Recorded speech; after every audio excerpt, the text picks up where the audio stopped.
This video will demonstrate how to create a map visualization in Weave with multiple layered geographies. We will assume that the user has already imported geographic shapefiles for each of the layers that will be displayed. The first step is to navigate to an instance of Weave, then select Tools at the top of the screen, and select Add Map. We will be adding towns in Massachusetts, neighborhoods in Lowell, Massachusetts. Then finally, we'll add a point layer in Lowell, Massachusetts that shows the location of each school.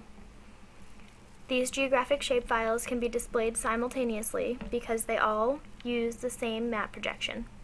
If we try to add a geographic layer using a shapefile that is in a different projection, it may be displayed incorrectly or not at all. For more information about projections, please refer to our written documentation. The user can add as many geographic layers as she or he wants, and Weave's map tool can display up to 7 geographic layers at a time. To add a layer to the map, we need to adjust the map settings. To do this, we'll click on the wrench in the upper left corner of the map tool. You'll see one undefined geometry layer in this list already. To define it, click where it says Undefined. Now search your geometry collections for the shapefile of interest. I'm looking for a shapefile called Massachusetts Towns.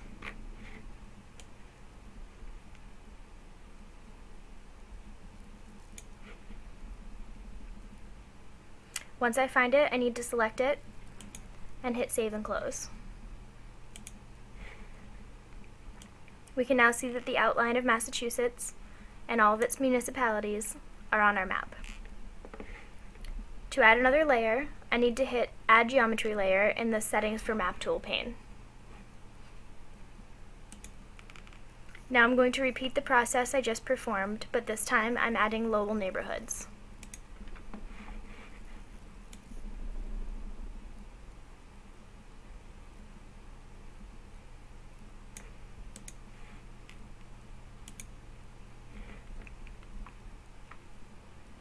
We can now see that the outline of Lowell neighborhoods has been added to our map.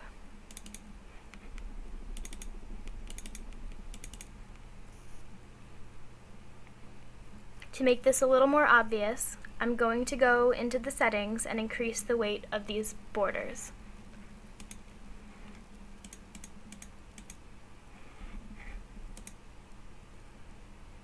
The last layer I'll add is a point layer. This layer will show the location of schools in Lowell, Massachusetts. A point layer is a shapefile just like any other layer, so I can do this by repeating the process one more time.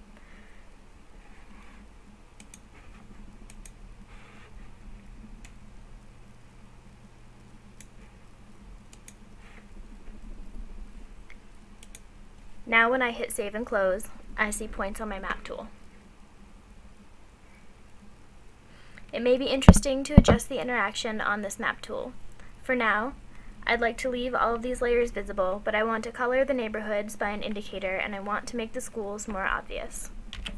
To color my neighborhoods by an indicator, I will click on the Tools at the top of the screen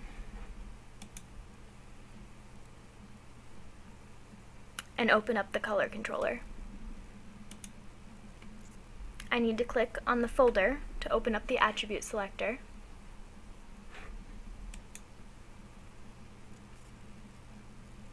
And browse for the table where the attribute resides that I'm looking for.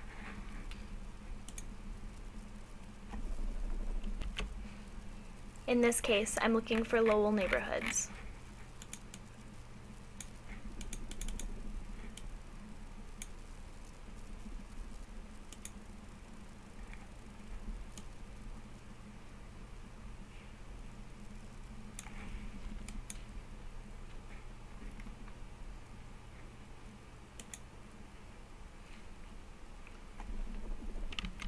Now I will select an attribute to color by. Lowell has an unusually high Cambodian population, so I'm going to look at that a little bit more closely.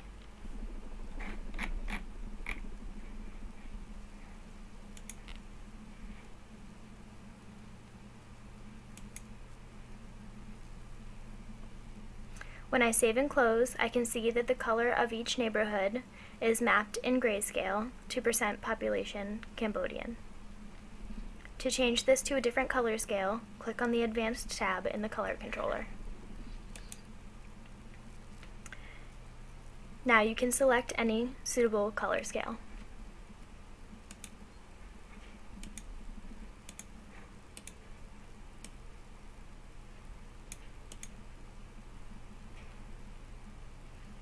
Once you've chosen a color scale, save and close. The last thing I want to do is color the points that represent schools so that they stand out visually. To do that, I go back into the settings for Map Tool pane and hit the Settings button for the point layer. Here, I can toggle the default color checkbox to on and use the color selector to choose a color.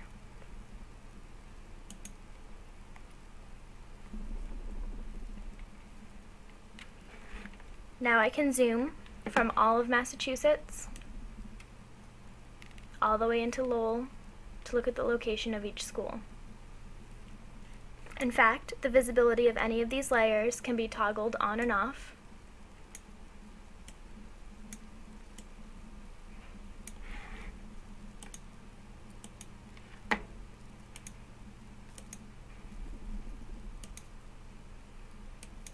using the visible checkboxes.